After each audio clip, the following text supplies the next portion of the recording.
जय हिंद। आज हम जानने वाले हैं क्लास 9th एनसीईआरटी इतिहास हिस्ट्री, जिसका चैप्टर का नाम है 3, जो कि फ्रांस की क्रांति का चैप्टर है। इस फ्रांस की क्रांति के बारे में जानने के पहले हम लोग जानेंगे फ्रांस के बारे में, कि फ्रांस के बारे में थोड़ा बहुत संक्षिप्त जानकारी लेंगे। तो दोस्तों देखिए, फ्रांस जो है यह यूरोप महादेश का एक कंट्री है, समझिए, और यूरोप महादेश के एक पश्चिमी भाग वाला कंट्री है। तो आप लोग पहले मानचित्र को पढ़ते हैं तो आप लोग ऑलरेडी जानते हैं कि ये मानचित्र होता है, इसके ऊपर वाला हम क्या कहते हैं उत्तर, नीचे दक्षिण, और दाएं तरफ क्या होता है हम लोग का, हमेशा दाएं तरफ होता है हम लोग का पूरब, और बाएं तरफ होता है हम लोग का पश्चिम। यहाँ पे आप लोग देख रहे हैं यूरोप की कंट्री, ये यूरोप की सब क्या है, कंट्रियां है और ये देश है। और यूरोप की जब देश देख रहे हैं तो इस यूरोप में आप लोग को दिखाई दे रहा है कि यूरोप का एकदम पश्चिमी वाला भाग है, तो बोल सकते हैं कि पश्चिमी यूरोप में स्थित देश है हम लोग का एक फ्रांस, जो कि काफी एक विकास वाला देश है, विकसित देश है, सब संपन्न देश है। ठीक है, इसकी राजधानी जो है यहाँ पे आप लोग को दिखाई दे रही है पेरिस है। इसकी राजधानी कहाँ है, पेरिस है। और इसकी हम लोग का बात कर लेंगे चौहदी के बारे में, और इसके पहले हम लोग जान लेंगे कि यह जो देश है यूरोपीय संघ का सदस्य है। जो फ्रांस है हम लोग का, यह यूरोपीय संघ का सदस्य है। इसमें बात कर लेते हैं कि जो इसकी चौहदी के बारे में बात करेंगे, लेकिन इसके पहले जान लेते हैं कि जो फ्रांस की जो जनसंख्या है, वो फ्रांस की जनसंख्या 6.6 करोड़ है। इससे ज्यादा हो चुका है, यानी बोल सकते हैं कि 6 से लेकर 7 करोड़ के बीच में इसकी जनसंख्या है। तो इसकी जनसंख्या जितना है ना, उससे ज्यादा यहाँ पे पर्यटक घूमने जाते हैं, क्योंकि यहाँ पे एकदम मन शांत रहता है, नेचुरल प्रकृति जैसा है। बोल सकते हैं कि यहाँ पे काफी अच्छा है। और यहाँ पे सबसे ज्यादा लोग नास्तिक धर्म के रहते हैं। नास्तिक यानी जो भगवान में, यानी जो पत्थर उत्थर में विश्वास कम रखते हैं, जो बोल सकते हैं कि गॉड्स में विश्वास कम रखते हैं, यहाँ पे सबसे ज्यादा लोग रहते हैं। और फ्रांस के बारे में जानेंगे, जो कि देखिए इंग्लैंड और फ्रांस जो कि हम लोग का देश में भी आया है शासन करने के लिए, इसलिए तो बोल सकते हैं कि विकास था, समृद्धशाली था, लेकिन हमेशा इंग्लैंड से हार चुका है। भारत में वाडिवास के लड़ाई में हारा था, और अमेरिका में गए थे शासन करने के लिए, तो वहां पर भी इंग्लैंड ने उनको खेत दिया, यानी हरा दिया, जिससे कारण अमेरिका वासी प्रेरित हो गए कि वाह, इंग्लैंड से हम लोग को अब लड़ाई लड़ना है। तो इसलिए उनकी मार्ग जो है ना, लक्ष्य गोल उनका अचीव प्राप्त हो गया कि अब हम इंग्लैंड को ही टारगेट बनाना है अपने देश से निकालने के लिए। हम लोग उपनिवेशवासी नहीं रहेंगे, हम लोग साम्राज्यवाद दूसरे को शासन करने नहीं देंगे, क्योंकि प्रतिनिधित्व तो नहीं तो कर नहीं, सैमुअल एडम्स का नारा था।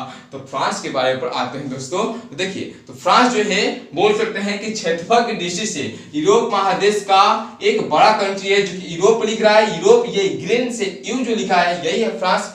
दोस्तों आप लोग को थोड़ा कम दिखाई दे रहा होगा, आप लोग जूम कर लीजिएगा, अपने वीडियो को पॉज कर देख लीजिएगा। फ्रांस ये यूरोप महादेश का बोल सकते हैं कि क्षेत्रफल की दृष्टि से सबसे बड़ा देश। पूछा जाएगा कि क्षेत्रफल की दृष्टि से यूरोप महादेश का सबसे बड़ा देश कौन सा है, आपको बताना है फ्रांस। ठीक है, अब बात करेंगे जो फ्रांस है, यह विश्व का क्षेत्रफल की दृष्टि से कितना रैंक पर आता है, तो 43, कितना 43 यानी 43 विश्व में क्षेत्रफल की दृष्टि से 43 रैंक पर आता है। अब इसकी थोड़ी चौहदी के बारे में बात करेंगे, चौहदी के बारे में इसकी कुछ विशेषताओं की बात करेंगे। देखिए चौहदी में, देखिए आप लोग ये यूरोप कंट्री दिखाई दे रहा है। इस यूरोप कंट्री के हम लोग इसको भी जब मानचित्र में अध्ययन करेंगे, यानी दिशा और दूरी, यानी डिस्टेंस एंड डायरेक्शन जब पढ़ते हैं, तो इसमें हम लोग जानते हैं कि इसके ऊपर उत्तर होता है, नीचे दक्षिण होता है, दाएं तरफ पूरब होता है, बाएं तरफ पश्चिम होता है। तो फ्रांस की तुलना करेंगे, जो हम लोग का उत्तर है, उत्तर में कौन सा देश है हम लोग को दिखाई दे रहा है, बेल्जियम। नहीं दिखाई दे रहा है, याद कर लीजिएगा, फ्रांस के उत्तर में देश होता है बेल्जियम, और बोल सकते हैं कि लग्जमबर्ग। कौन सा, लग्जमबर्ग। ठीक है, और फ्रांस के दक्षिण में, उत्तर का पास है, दक्षिण में रहता है, दक्षिण में हम लोग का कौन सा देश होता है, आप लोग देख रहे हैं कि दक्षिण में कौन सा देश है हम लोग का, ये भूमध्य सागर दिखाई दे रहा है एकदम सेफा ग्रीन से। ये जो भूमध्य सागर, सॉरी ग्रीन बोलते हैं, ब्लू से दिखाई दे रहा है, जो कि आप लोग को ब्लू से दिखाई दे रहा है, बड़े हैं। तो जो भूमध्य सागर है, और जितने ब्लू दिखाई देती है, तो महासागर होती है, सागर होती है, नदी होते हैं। तो जो भूमध्य सागर दिखाई दे रहे हैं, ये दक्षिण में दिखाई दे रहे हैं। अब बात कर लेंगे कि इसके पूर्व में कौन सा देश है। तो आप लोग देख रहे हैं पूर्व में स्विट्जरलैंड, जो कि एक उपनाम है भारत के एक राज्य का। बताइए वो राज्य कौन सा है, जम्मू एंड कश्मीर। अब राज्य नहीं रह चुका है, अब केंद्र शासित प्रदेश हो चुका है। तो केंद्र शासित जो जम्मू एंड कश्मीर को क्या कहता है, भारत का स्विट्जरलैंड, क्योंकि स्विट्जरलैंड में बोल सकते हैं, ऐसा भी बोला जाता है कि वहाँ एक भी भूमि वाले क्षेत्र नहीं है, सब पिच कर दिया गया है, ठीक है, और एक भी मच्छर नहीं प्राप्त होता है तो फ्रांस में, ठीक है। और देखिए अजूबा जुबा कहानी फैक्ट्स भी बताऊंगा। देखिए यहाँ पे स्विट्जरलैंड हो गया, पूरा में कौन कौन सा, स्विट्जरलैंड, जर्मनी और इटली, स्विट्जरलैंड, जर्मनी, इटली, जो कि हम आपको द्वितीय विश्व युद्ध, प्रथम विश्व युद्ध जब होगा ना तो चर्चा कराएंगे कि कौन कौन सा देश किस पर आक्रमण किया, कब किया, कौन हरा, कौन जीता, सब चर्चा आसानी तरीका से और कंसेप्ट रूप से कराया जाएगा। देखिए आपने जाना उत्तर में, दक्षिण में भूमध्यसागर, पूर्व में 3 देश, कौन कौन, जर्मनी, स्विट्जरलैंड, इटली। अब पश्चिम की बात कर लेते हैं। देखिए पश्चिम, ये आप लोग को दिखाई दे रहा है पूरे बड़े अक्षर में अटलांटिक महासागर। अटलांटिक जो महासागर है ये आप लोग को दिखाई दे रहा है, कहाँ है, ये यहाँ पर भी है, ये इंग्लैंड सब के घिरा हुआ है यहाँ पे, यानी बोल सकते हैं कि पश्चिम में, फ्रांस के पश्चिम में कौन सी महासागर है, अटलांटिक महासागर। अब देखिए जो पश्चिम हो गया, तब यहाँ पे आ गया दक्षिण पश्चिमी। दक्षिण पश्चिमी में कौन सा है, देखिए दोस्तों दक्षिण पश्चिमी बोलना, क्या बोलना, north east west, north south होता है ना, तो साउथ वेस्ट ही बोला जाता है, साउथ वेस्ट ही बोला जाता है, वेस्ट साउथ नहीं बोला जाता है, गलती हो जाएगा, आपकी नॉलेज की अंधा पता चल जाएगा।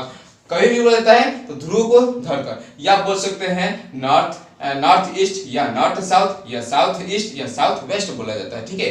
देखिए साउथ वेस्ट यानी दक्षिणी पश्चिमी है, लिख लीजिए नोटबुक में, वह हो जाएगा स्पेन। क्या हो जाएगा, स्पेन। स्पेन जो हम लोग का है, स्पेन और अटलांटिक महासागर भी टच करता है। अब बात कर लेते हैं जो हम लोग का उत्तरी और पश्चिमी है, उत्तरी पश्चिमी। तो आप लोग देख रहे हैं यहाँ पे इंग्लैंड है, क्या है, इंग्लैंड है, और इंग्लैंड में यहाँ पे एक इंग्लिश चैनल है, इंग्लिश चैनल है, तो दक्षिणी पश्चिमी लिख दीजिए इंग्लिश चैनल, ठीक है। और देखिए बात करते हैं जो कि अटलांटिक महासागर की है, तो वह आप लोग ऑलरेडी इसके पहले जो अमेरिकी स्वतंत्रता संग्राम था उसके 1 मिनट शुरू में ही ये दिखाए थे कि जो इंग्लैंड है वो अटलांटिक महासागर के एक किनारे था और अमेरिका जो था एक किनारे था, जिसके कारण 3000 मील दूरी होने का, एक मील में कितना किलोमीटर होता है, शायद 3.6 किलोमीटर होता है कि 1.6 किलोमीटर होता है, कंफ्यूजन है, देख लीजिएगा।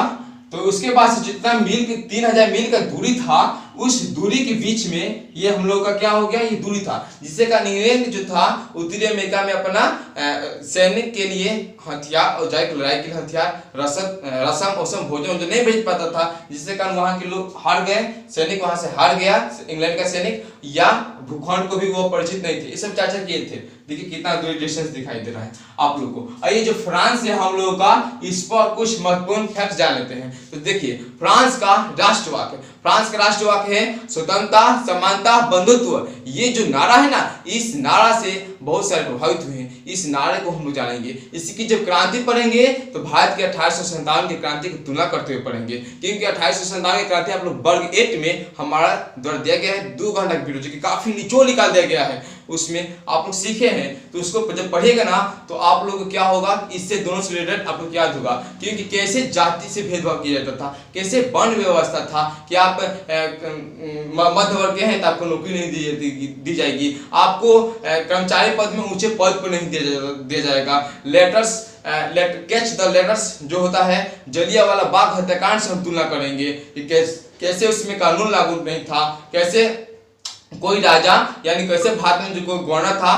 शक के आधार पर पकड़ लेता था। इसी तरह से फ्रांस में भी राजतंत्र था वैसा कि शक के आधार पर पकड़ लिया जाता था। और पश्चिमी सभ्यता की तुलना हम इस सभ्यता से तुलना करते हुए चलेंगे, ताकि आप लोगों को आसानी तरीका से समझ में आ सके कि फ्रांस से कौन कौन से देश प्रभावित हुए हैं, फ्रांस लड़ाई के पहले किस किस देश से प्रभावित हुआ है, ये सब टॉपिकों पर विस्तार पूर्वक चर्चा किया जाएगा। इसके महत्वपूर्ण फैक्ट्स ये जान लीजिए कि यहाँ पे अगर आप भोजन कर रहे हैं तो भोजन को आप लोग बर्बाद नहीं कर सकते हैं, अन्यथा गैर कानूनी है। भोजन को आप लोग दान दे सकते हैं। और एक बात और, यहाँ पे समलैंगिक विवाह की कानून बना हुआ है, यानी आप पुरुष हैं तो पुरुष के साथ शादी कर सकते हैं, स्त्री के साथ शादी कर सकते हैं, समलैंगिक कानून बना हुआ है। और जान लेते हैं कि यहाँ की जो मुद्रा है हम लोग का फ्रांस के, वह है यूरो। क्या है? यूरो, जो कि वहाँ की यूरो जो है वह काफी जिसे बोलते हैं तो इसमें शक्तिशाली है, यानी रैंक इसका अच्छा है। और देखिए यह एक ऐसा कंट्री है जो कि संयुक्त राष्ट्र संघ जिसका स्थापना हुआ था 24 अक्टूबर महाशक्ति जिसे बोलते हैं 1945 ईस्वी को, वह हम लोग का इसमें जो 5 महाशक्ति देश है वीटो पावर का अधिकार फ्रांस को भी मिला है। वीटो मतलब निर्णय में निर्णायक भूमिका निभाता है और परमाणु हथियार से लैस है, यानी इसके पास अपना खुद का परमाणु हथियार है, जो कि प्रथम विश्व युद्ध में तहलका मचाया भी हुआ है कि प्रथम विश्व युद्ध में यह जर्मनी को प्रथम विश्व युद्ध में कैसे प्रकार प्रभावित किया। प्रथम विश्व युद्ध में जब टॉपिक पर आएंगे तो चर्चा करेंगे। इसमें क्या एक मस्ट इंपोर्टेंट फैक्ट्स वह है कि जो अप्रैल फूल का माह मनाते हैं हम लोग, कि अपने दोस्तों के साथ कहते हैं कि आज मूर्ख दिवस है, आज अप्रैल का महीना है, हम लोग अपने दोस्तों को कहते हैं कि आज स्कूल छुट्टी है या बंद है।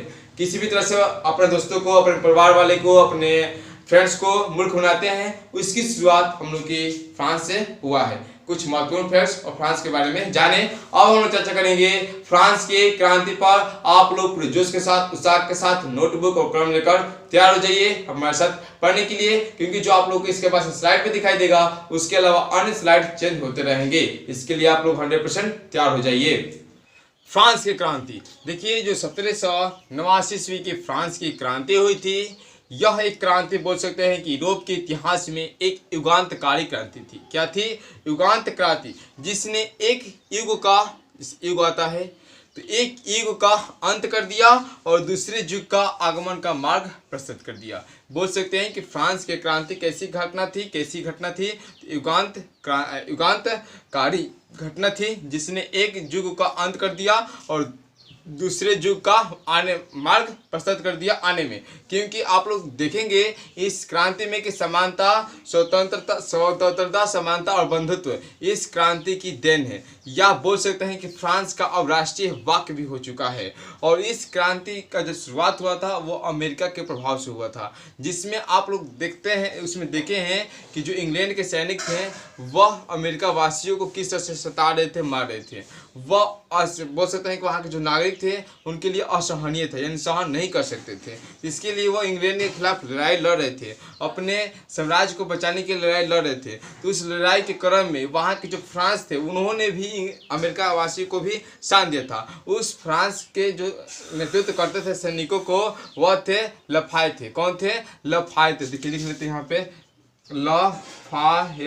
लफायत जो थे वो फ्रांस के सेना, अमेरिका के सेना को सहायता करते थे। इस सेना को सहायता के क्रम में उन्होंने देखा कि जब सहायता क्रम में जब अमेरिका को स्वतंत्र हुआ अमेरिका, तो क्या हुआ? वह अपने देशों में आए और राजा की निरंकुशता और बोल सकते हैं कि तानाशाह के प्रति लोगों को जागरूक किए, जिसमें फ्रांस की आर्थिक स्थिति या अर्थव्यवस्था साफा उसका हाल बुरा हाल था। ठीक है, तो इस पर हम लोग चर्चा करेंगे।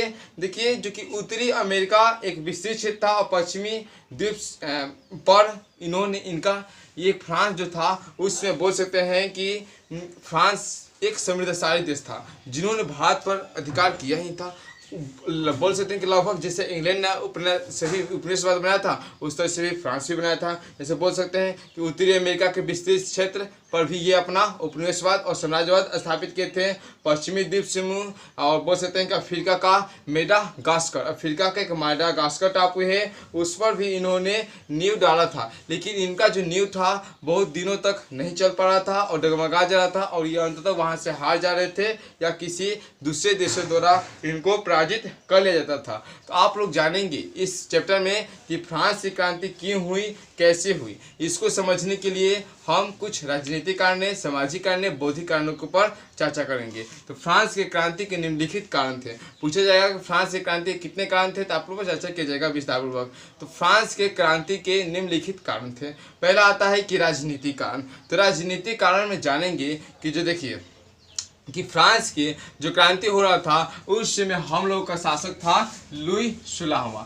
फ्रांस के क्रांति के समय शासक कौन कर रहा था? लुई 14वां पर टिक कर दिए, लुई 16वां था। लुई 16वां था जो कि 1774 ईस्वी में गद्दी पर बैठा था। कब बैठा था? 1774 ईस्वी में गद्दी पर बैठा था, जो कि बहुत ही निरंकुश, फिजूल खर्च, फिजूल खर्च मतलब होता है ना कि जहाँ 5 रुपये खर्चा है वहाँ हमने 10 रुपये खर्चा कर लिए। मान लीजिए कि शादी समारोह एक सिंपल तरीका से हो सकता है, लेकिन उस जगह पर जहाँ हमें मान लीजिए कि उत्साह के लिए 1000 का ही बम यूज करना है, मतलब थोड़ा सा ही बम यूज करना है, तो हम ज़्यादा से ज़्यादा बम पटाखा आग मुझे जला दे रहे हैं पैसा के लिए, तो ये फिजूल खर्चा हुआ। यानी बेकार की खर्चा करना फिजूल खर्च कहलाता है।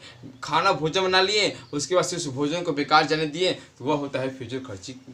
तो वह जो लुईस सुलहवा थे वह बोल सकते हैं कि निरंकुश थे, फिजूल खर्ची थे और अयोग्य शासक थे। जैसे देखिए उस तरह से योग्य नहीं थे, बोल सकते हैं जिस तरह से हम लोग का अमेरिका को स्वतंत्रता दिवाने में हम लोग का थे वहाँ के नायक, तो ये जो थे अयोग्य शासक थे, यानी इनसे शासन संभल नहीं रहा था, क्योंकि ये जो लोग थे ना ये अपने ही लोगों को सत्ता में रखने, उनको वेतन देने और बोल सकते हैं कि नर्तकी यानी डांस करवाने, मौज मस्ती में ही हैरान थे। ये गरीब जनता को एक ठोप यानी पति पत्नी दोनों ध्यान नहीं देते थे। इनकी पत्नी का नाम था, देखिए इनका पत्नी का नाम था मेरी अंत्योनेट, जो कि ऑस्ट्रिया की राजकुमारी थी। मेरी अंत्योनेट जो कि ऑस्ट्रिया की राजकुमारी थी, वह उसके जो अपने राजघराने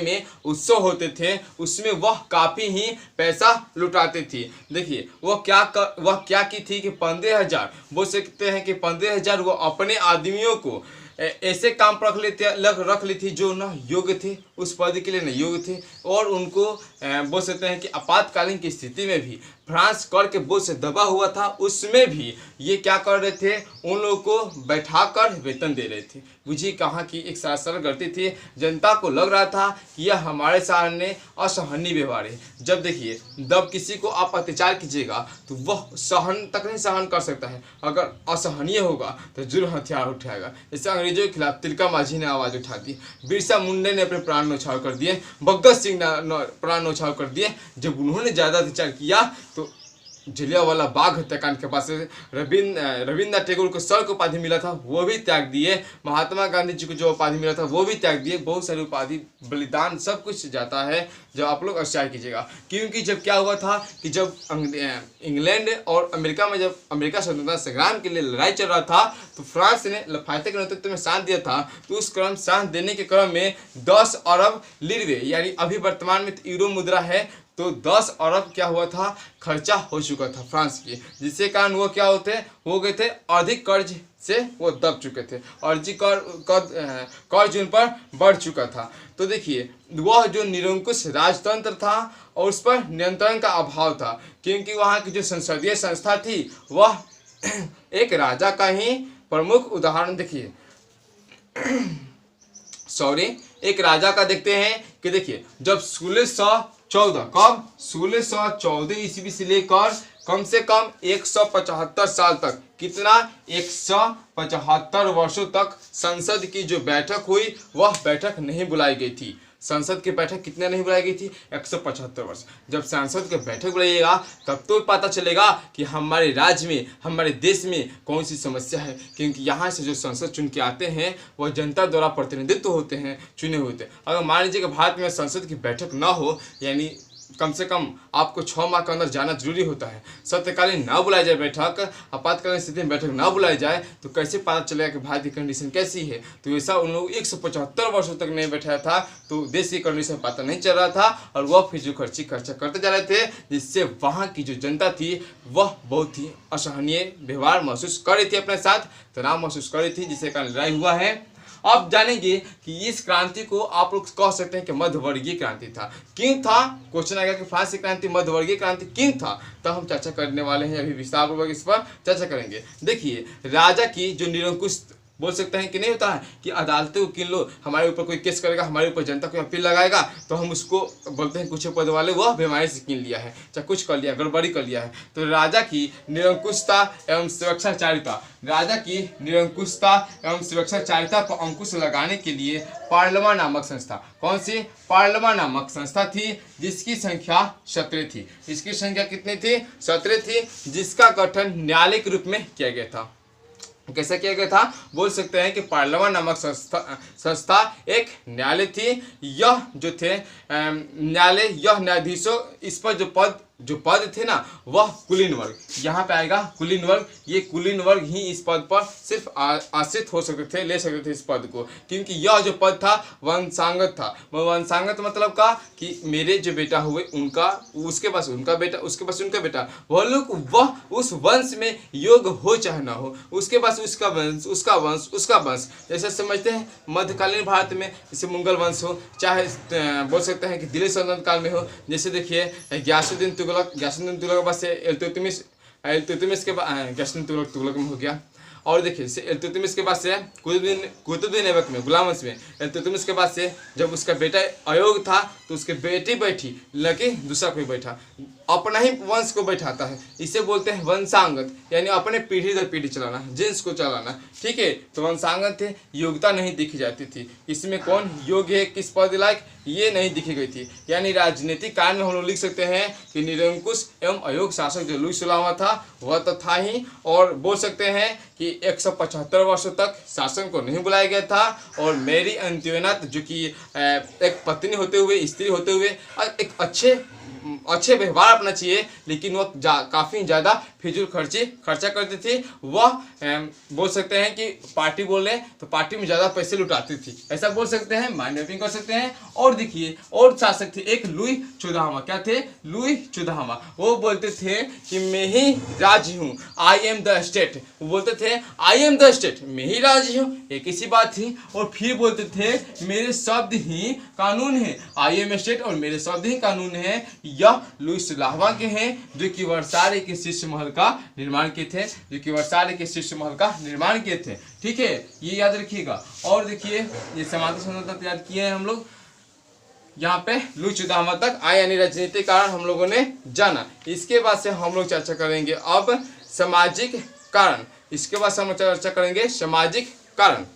देखिए 18वीं शताब्दी में फ्रांस में जो सामाजिक जो स्तर थे वह 3 श्रेणी बोले तो इसे तत्सम में जब करते हैं तो कह देते हैं कि तद्भव, क्या कहते हैं, तद्भव में बदलता है। संस्कृत वाला शब्द जो हिंदी में डायरेक्ट प्रयोग किया है तो श्रेणी यानी सीढ़ी बोला जाता है, क्या बोलते हैं, सीढ़ी बोल सकते हैं, श्रेणी। चलिए हिंदी की बात नहीं हो रही है। तो 3 श्रेणियों में बटे थे, वह बटे थे प्रथम स्टेट, द्वितीय स्टेट, तृतीय स्टेट बोला जाता है। ठीक है, जो श्रेणी बटते हैं उन्हें स्टेट बोला जाता है। अब इस डायग्राम को आप लोग याद रखना है यहाँ से, ठीक है, इसको नोटबुक में लिख लीजिएगा। इस डायग्राम के माध्यम से जानिएगा कि प्रथम स्टेट में कौन आते थे, पादरी वर्ग यानी पुजारी वर्ग आते थे। ठीक है, और इन जो वर्ग में आते थे, अभी बात करेंगे वर्ग की, बहुत इंपॉर्टेंट टॉपिक इस पर। ठीक है, इनकी जो जनसंख्या थी 1,30,000, कितनी थी मेरे स्टूडेंट, मेरे दोस्त, 1,30,000। ये क्या कर देते थे, नहीं कर देते थे। ये कहाँ के न्याय है कि आप कर नहीं दीजिएगा। आप लोग अच्छी तरह से पढ़ें कि सातवाहन वंश में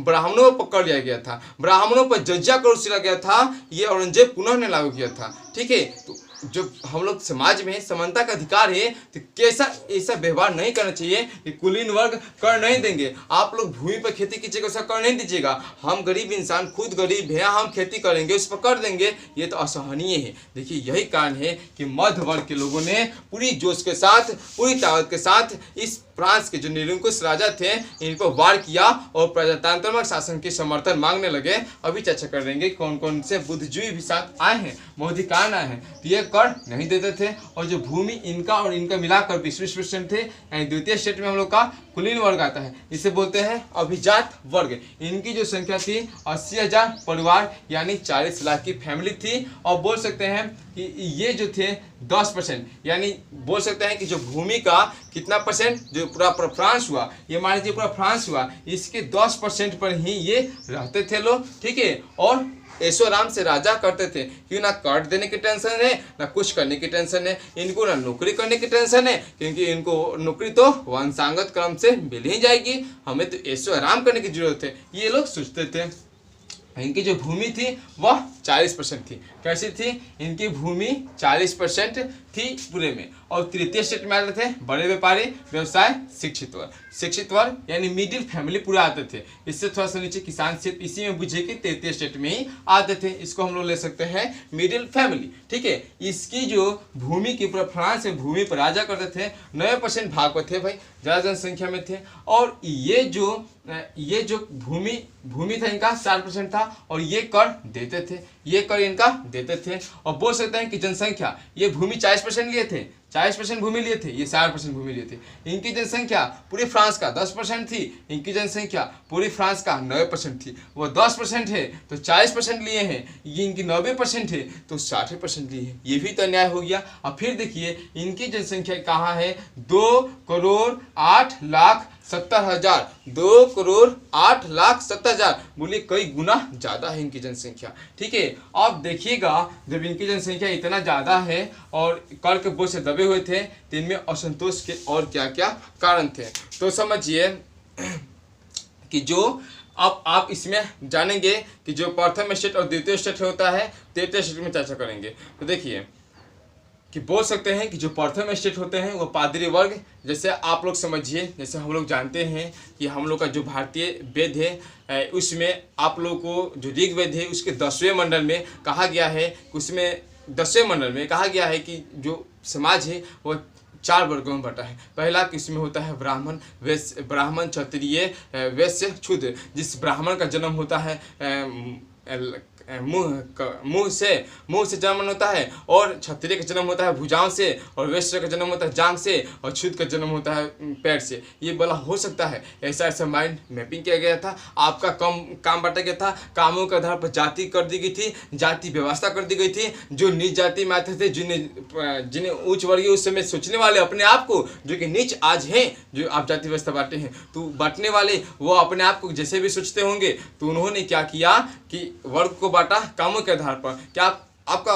वंश चलता रहेगा, आप अगर ऐश्वर्याम के वाले काम करें तो हमेशा करते रहिएगा, ऐसे बात नहीं है। तो इन लोगों में भी वैसा ही पद बांट दिया गया था, यानी मध्य वर्ग में सबसे अधिक असंतोष था, जिसका बड़ा कारण एवं बोल सकते हैं इस क्रांति के लिए बहुत बड़ा ही कारण था, क्योंकि मध्य वर्ग के साथ कुलीन वर्ग के लोग बहुत बुरा और असमानता का व्यवहार करते थे। यह बात उन्हें अपमानजनक लगती थी। जबकि देखिए अगर मान लीजिए कि जाति व्यवस्था है, चाहे महिला के साथ आप लोग क्रूरता व्यवहार कीजिएगा तो वो कहेगी ना कि हम एक ही देश में रहते हैं, हमें समानता का अधिकार क्यों नहीं मिल रहा है, तो अपने लिए अपमानजनक व्यवहार करेगी। जिसके लिए सावित्रीबाई फुले ने भी आक्रमण किए और कहीं रानी लक्ष्मीबाई ने आक्रमण किए। ठीक है, और इस तरीका से ही इस क्रांति में भी नारा लग रहा था कि हम मैं स्वतंत्र हूँ, आप लोग स्वतंत्र पैदा हुए हैं। अभी चर्चा करेंगे कौन नारा दिए थे। जैसे झांसी की रानी एकदम नारा दे रही थी कि हम लोग स्वतंत्र है, मोटिवेशनल करने के लिए आप लोग लड़ाई करते रहिए, तो कमजोर सेना भी लड़ाई करने में काफ़ी ही मदद भूमिका निभा रही थी। और देखिए तो हम लोग का जो ये मध्यवर्गीय लोग हैं, ये अपमान जनने के कारण बोल सकते हैं कि फ्रांस की क्रांति में समानता लाना चाहते थे, और समानता के कारण ही, समानता के वर्ड के कारण ही फ्रांस की क्रांति का आगाज हो गया। आगाज मतलब शुरुआत हो गया। और फ्रांस की क्रांति में जो ये कृषकों की स्थिति थी काफ़ी दयनीय थी, ना वह लड़ाई के भाग लेने लायक थे ना छोड़ने लायक थे। बुझा नहीं रहता कि इनको क्या किया जाए, तो जब किसी को नहीं जाता है तो वो ऑटोमेटिक लड़ाई में भाग लेता है। उनके अनेक प्रकार का कर देना पड़ता था। कहा जाता है कि क्रांति के पूर्व फ्रांस में कुलीन क्या करते थे, लड़ते थे। यानी देखिए जैसे हम लोगों में कहा गया है कि क्षत्रिय का काम है कि लड़ाई करना, जो ऊपर है ब्राह्मण का कार्य है कि हमेशा पूजा पाठ कराना, वैश्य का काम है व्यापारी करना, शूद्र का काम है इन सभी को सेवा करना। ये कैसी बात हुई, ऐसा ही बांटा गया था कि जो कुलीन है वह हमेशा लड़ेंगे, ठीक है, हमेशा तलवारबाजी करेंगे, और जो पुजारी होंगे, पादरी होंगे, वह पूजा करते रहेंगे, उनके वंश जो है आप लोग को पूजा करवाते रहेंगे। तो आज फ्रांस की ऐसी स्थिति है कि वहाँ पे सबसे ज़्यादा नास्तिक वर्ग के लोग हैं, वहाँ लोग धर्म को नहीं मानते हैं, ठीक है, और जो नीचे वाले हैं वह जनसाधारण उनके खर्च जुटाते रहेंगे, उनको खर्च देने के लिए उनको अपना मेहनत करेंगे। वहाँ की ये नीति थी, जिसके कारण मध्य वर्गीय लोग में काफ़ी असंतोष पैदा हो गया। अब हम लोग चर्चा करेंगे आर्थिक कारण पर। विदेशी युद्ध एवं फ्रांस के विदेशों के साथ युद्ध, विदेशों में अपना उपनिवेशवाद स्थापित करने के लिए कारण युद्ध, ये सब के कारण फ्रांस की आर्थिक स्थिति डावाडोल हो चुकी थी, यानी बुरी तरीका से दयनीय हो चुकी थी। बोल सकते हैं कि जो यहाँ पे जो टैक्स उसीलते थे, टैक्स का काम उसीलना करते थे, उन्हें क्या कहते थे, टैक्स फार्मर, क्या कहते थे, टैक्स फार्मर। और जो भूमि कर उसीला जाता था, जो भूमि की रिकॉर्ड, वह एक प्रकार का टेले एक प्रकार का क्या है, भूमि कर है। पूछा जाएगा कि टेले एक प्रकार क्या है, तो भूमि कर है। देखिए आर्थिक कारण में हम लोग का लिख सकते हैं कि असमान कर प्रणाली, यानी आप इनसे कर नहीं लीजिएगा, इनसे कर लीजिएगा। और बोल सकते हैं कि धार्मिक कर में स्वतंत्रता दी जा रही थी और किसानों से कर ज़्यादा मात्रा में ली जा रही थी, और गिल्ड की पाबंदी, प्रांतीय आयात, और बोल सकते हैं कि बेरोजगारी की समस्या सबसे ज़्यादा थी। अगर जहाँ बेरोजगारी यानी बेकारी जिसे बोलते हैं, यानी बिना मजदूरी के काम, जैसे भारत की स्थिति हो चुकी है, जनसंख्या जहाँ ज़्यादा हो वहाँ बेरोजगारी सबसे कम हो, तो या तो दो ही कंडीशन हो सकते हैं, या तो कोई व्यक्ति, ऐसा मत कीजिएगा दोस्त, या तो कुछ कर लेता है या अन्य हो जाता है। लेकिन आप लोग को बेरोजगारी में भी रोजगार बनना है, रोजगार व्यक्ति बनना है, हमेशा हौसला वाला रखना है। तो बेरोजगारी एक प्रमुख मुद्दा हो जाती है गरीबी की, और क्रांति की तो प्रमुख मुद्दा बेरोजगारी ही होती है। कोई भी आंदोलन हो उसकी प्रमुख मुद्दा बेरोजगारी होती है, असंतोष होता है, या भेदभाव होता है, असमानता होता है, अपमानजनक स्थिति होती है। तो देखिए, जो किसान एक प्रकार का भूमि कर देते थे जो कि टेले होता था, उनको चुकाना होता था, जिससे और एक धार्मिक कर होता था। क्या होता था? धार्मिक कर। लिख लीजिए, तीर्थे एक प्रकार का धार्मिक कर होता था। इसको भी किसानों को ही चुकाना होता था, क्योंकि ये पादरी वक्त खुद पूजा कराते हैं तो वो तो धार्मिक कर नहीं देंगे। उसी तरीके से कई प्रकार, यानी दिन दिन उनकी स्थिति, जो किसानों की स्थिति थी वह दयनीय होती जा रही थी, और बोल सकते हैं कि इस तरीके से उनमें असंतोष का और भाव आता चला गया। और लुई 16वां की जहाँ फिजूल खर्ची थी, उसकी जो पत्नी थी मेरी अंत्योनेट, अपने ऐशो आराम भोग विलास की वस्तुओं पर ज़्यादा पैसे खर्चा करती थी। वो कैसी सुख रहे इसी पर उनका ध्यान था, पति पत्नी का गरीब कैसे हैं उन पर ध्यान नहीं देती थी। ऐसी स्थिति में सरकार का जो मित्र व्यक्तित्व वाला भाव होता है, काम लेने की जगह वह सबसे ज़्यादा कर लगाने की ज़्यादा केंद्रित था। यानी वो सोचते थे कि हम लोग अपने ऐशो आराम के लिए, भोग विलास के लिए कैसे किसानों पर, कैसे टैक्स फार्मरों पर, मतलब टैक्स फार्मरों द्वारा कैसे कर उछला जाए, भले कितना ही क्यों ना आपातकालीन की स्थिति हो। अब चलेंगे सैनिक कारण। तो सैनिक कारण के पहले आप लोग जान लेते हैं। जैसे देखिए, भारत में कितना भी योग्यता होता था सैनिकों को, तो उनको हमेशा सूबेदार या हवलदार पद पर ही रखा जाता था। इसमें आप जाने हैं कि पैदल सैनिक वाले को 7 रुपया, घुड़सवार वाले सैनिक को 21 रुपया दी जाती थी। उसमें आप लोग जाने हैं 1897 क्रांति में। तो देखिए, तो अगर उसमें भी असंतोष का कारण था, क्या हम इतने योग्य हैं, हमको इंग्लिश बोलने आ गया है, हम उससे अच्छे पद पर जा सकते हैं, अगर आपको अच्छे पद नहीं दी जाती है तो आप लोग असंतोष के मारे उस पर अटैक कीजिएगा, आक्रमण कीजिएगा कि नहीं मैं तो पद छोड़ दूंगा या तो मुझे अच्छे पद दीजिए। उसी तरीका से जो ये हम लोग का तृतीय स्टेट वाले लोग थे वो कर रहे थे कि हम लोग क्यों नीचे वाले पद के काम करें, जबकि मेरे में योग्यता है, शिक्षित वर्ग में योग्यता है, मध्यवर्गीय फैमिली में योग्यता है, तो हम लोग क्यों ना ऊंचे पद पर जा सकते हैं, हम लोग क्यों ना बड़े पद पर नौकरी कर सकते हैं। ये हम लोग का सैनिक कारण था। और बोल सकते हैं कि उनको कम वेतन दी जाती थी, कठोर बोल सकते हैं कि कठोर अनुशासन, यानी गलती काम होने पर बहुत सजा दी जाती थी, खराब भोजन आदि सभी से उनको असंतुष्ट कर दिया गया था। और बोल सकते हैं कि जो निम्न तृतीय स्टेट के थे उनको निम्न पदों पर नियुक्ति की जाती थी, और उच्च पदों पर हमेशा कुलीन वर्ग और पादरी वर्ग के ही लोग आते थे। इस कारण फ्रांस की जो सेना ने भी क्रांति में भरपूर साथ दिया। फ्रांस जो भी असंतोष रहा था उन्होंने भी साथ दिया। अब चलेंगे व्यक्तिगत एवं धार्मिक कारण। व्यक्तिगत एवं धार्मिक कारण पर चर्चा करेंगे। देखिए, व्यक्तिगत में होता है कि आप लोगों को स्वतंत्रता है कि नहीं, आप लोग स्वतंत्र है कि नहीं। जैसे मुझे बोलने की स्वतंत्रता है, आप लोग सभी को प्रेस लिखने यानी लिखने की स्वतंत्रता है, पूछने की स्वतंत्रता है, गिरफ्तार हुए व्यक्ति को कारण पूछने की स्वतंत्रता है कि हम किस कारण से स्वतंत्र लागू हुए हैं। देखिए, इसमें भी एक नियम लागू हुआ था जो कि अभी चर्चा करने वाले हैं। जैसे बोलते हैं letters the catched, letters the catched यानी पकड़ लेना। पहले जानते हैं कि देखिए, जो वहाँ का राजधर्म था कैथोलिक धर्म, कौन सा था? कैथोलिक धर्म और प्रोटेस्टेंट धर्म। कौन सा? प्रोटेस्ट धर्म। जो कैथोलिक धर्म था उसके जो कैथोलिक जो धर्म थे लोग, वह प्रोटेस्टेंट धर्म के मानने वाले लोगों को काफ़ी सताते थे, उनको असहनीय व्यवहार करते थे उनके साथ। असमानता के व्यवहार करते थे। कौन? कैथोलिक धर्म के मानने वाले लोग। और जो प्रोटेस्टेंट धर्म के मानने वाले लोग थे वह उनके दुर्व्यवहार से काफ़ी ही डगमगा गए थे। वो सोच रहे थे कि हम अब अपमानजनक स्थिति में नहीं रहेंगे, हम इनके वंचिलों से स्वतंत्र होना चाहेंगे और राजा का उन व्यक्तियों पर, उन आदमियों पर को गिरफ्तार करने का आदेश था। मतलब जो भी शक के दायरे में आए, स्वतंत्रता का भाव था, बोल सकते हैं शक, जिसे बोल सकते हैं जलियांवाला बाग हत्याकांड में बोला गया था कि बिना वकील, बिना दलील, बिना कानून, ठीक है, आपको गिरफ्तार किया जा सकता है। जो कि जलियांवाला बाग हत्याकांड आप लोग अच्छी तरह से जानते हैं। 13 अप्रैल 1919 ईस्वी को किचलू, सैफुद्दीन किचलू और सत्यपाल के विरुद्ध में जो आंदोलन चल रहा था जलियांवाला बाग, जो कि जली नामक एक व्यक्ति का संपत्ति था,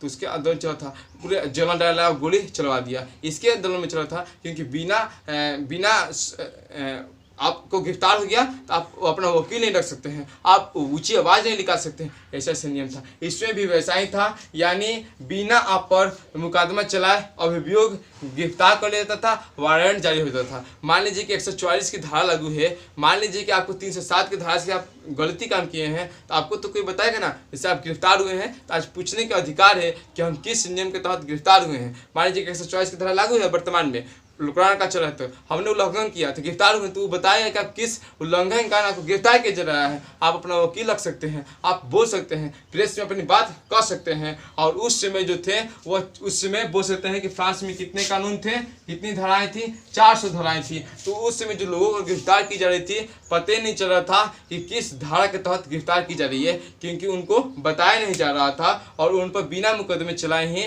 जेल में यानी गिरफ्तार कर दिया जाता था, जिसको बोल सकते हैं लेटर्स द कैचेड। लेटर्स द कैचेड, इसको चर्चा करेंगे। प्रश्न दिया है लेटर्स द कैचेड, ठीक है, ये आप लोगों का था, ठीक है, इस नाम से जाना जाता था। हम लोग क्या जलियांवाला बाग हत्याकांड के नाम से, जिसमें बिना वकील, बिना दलील, बिना कानून का था।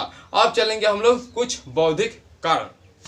देखिए, आप लोग अक्सर अभी सुन रहे हैं कि फ्रांस की क्रांति को अक्सर कहा जाता है कि यह जो क्रांति थी मध्यवर्गीय क्रांति थी। और मध्यवर्गीय क्रांति में ऑलरेडी शिक्षित वर्ग के लोग भी आ रहे थे मध्यवर्गीय वर्ग में। तो शिक्षित वर्ग में तत्कालीन राजनीतिक, सामाजिक, आर्थिक एवं धार्मिक दोषों को पर्दाफाश किया, लोगों के प्रति उजागर किया। इसमें प्रमुख थे, आप लोग के सामने दिखाया गया है, जिसमें सर्वाधिक योगदान दिए थे Voltaire, Montesquieu, Rousseau. Voltaire, Montesquieu, Rousseau. देखिए, इन्होंने हम लोग का जो थे बोले थे कौन? वाल्टेयर। वाल्टेयर बोले थे कि 100 चूहों की अपेक्षा एक सिंह का शासन उत्तम है। आप लोग अच्छी तरीके से जानते हैं कि जब राणा सांगा भी घेराए थे चारों तरफ से, तो एक दिन कह के चलो एक दिन शेरों की तरह जिया जाए, ठीक है। तो वही डायलॉग यहाँ पे सेट कर रहा है कि 100 चूहों की अपेक्षा एक सिंह का शासन उत्तम है। यह उक्ति किसकी है पूछा जाएगा तो बताना होगा वाल्टेयर, जिनकी रचना है letters on English. Letters on English पुस्तक के लेखक पूछा जाएगा तो बताना है वाल्टेयर। अब देखिए, इसे बोलते हैं सोशल कॉन्ट्रैक्ट। क्या बोलते हैं? सोशल। देखिए, अब सेकंड कारण है हम लोग का सोशल कॉन्ट्रैक्ट। सोशल कॉन्ट्रैक्ट के लेखक हम लोग का हो जाएंगे रूसो। सोशल कॉन्ट्रैक्ट रूसो, जो कि फ्रांस में प्रजातांत्रिक शासन का समर्थक थे। वो चाह रहे थे कि फ्रांस जो है वह गणतंत्रात्मक राज्य हो जाए और वह गणतंत्रात्मक राज्य का समर्थन थे, ठीक है। और यहाँ पे कानून की आत्मा, जिसे बोलते हैं हम लोग विधि की आत्मा, द स्पिरिट ऑफ लॉस। विधि की आत्मा भी बोल सकते हैं या कानून की आत्मा, द स्पिरिट ऑफ लॉ, ठीक है। और जब ये रचना पूछा जाए तो बताना है मॉन्टेस्क्यू। विधि की आत्मा यानी सरकार के 3 अंग होंगे। एक होता है कार्यपालिका, विधायिका और न्यायपालिका, तीनों काम करेगी। कार्यपालिका काम करेगी, विधायिका और न्यायपालिका न्याय के काम करेगी। तीनों को अलग अलग इन्होंने चाहा रखने के लिए, यानी पृथक्करण का सिद्धांत। पृथक्करण का सिद्धांत किसने दिया सरकार के 3 अंग का? तो बताइएगा मॉन्टेस्क्यू, ठीक है, विधि की आत्मा पुस्तक, ठीक है। और जो वाल्टेयर थे हम लोग का, जो वाल्टेयर थे वह चर्च के विरोधी थे, वो पूजा पाठ के खिलाफ थे। वो जैसे ईसाई धर्म के लोग चर्च में जाते हैं पूजा करने के लिए, तो वह चर्च के विरोधी थे और बोल रहे थे समाज और राजतंत्र के दोषों का उन्होंने काफ़ी जोर तौर पर पर्दाफाश किया। क्योंकि वह बोल सकते हैं कि जो वो सोच रहे थे कि वह बोल सकते हैं कि वाल्टेयर जनतंत्र का समर्थक नहीं थे। वो चाह रहे थे कि राजतंत्र ही रहे, लेकिन राजतंत्र जो रहे वह जनता के प्रति मतलब दुख सुख दुख सुख का अनुभव करे, उनके साथ इतना कर असमानता का व्यवहार न करे, लेकिन वह राजतंत्र चाहते थे।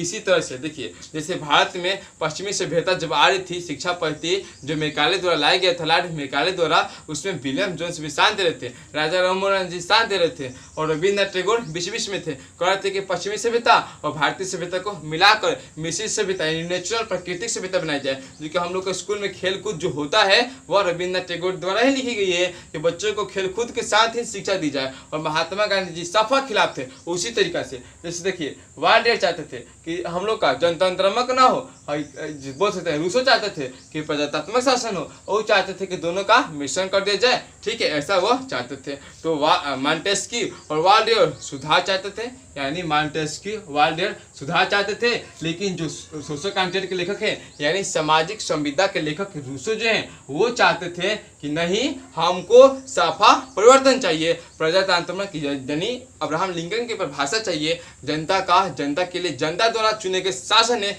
ये वाला हमको परिभाषा चाहिए। जनता खुद चुनेगा अपना शासन, तुम्हारा वंशागत रूप से शासन नहीं चलेगा, उनकी एक नीति है। आपको जो भी नीति अच्छा लगे जरूर कमेंट बॉक्स में बताइएगा, ताकि आप लोग अपने क्षमता अनुसार विकसित कर सकें, ठीक है।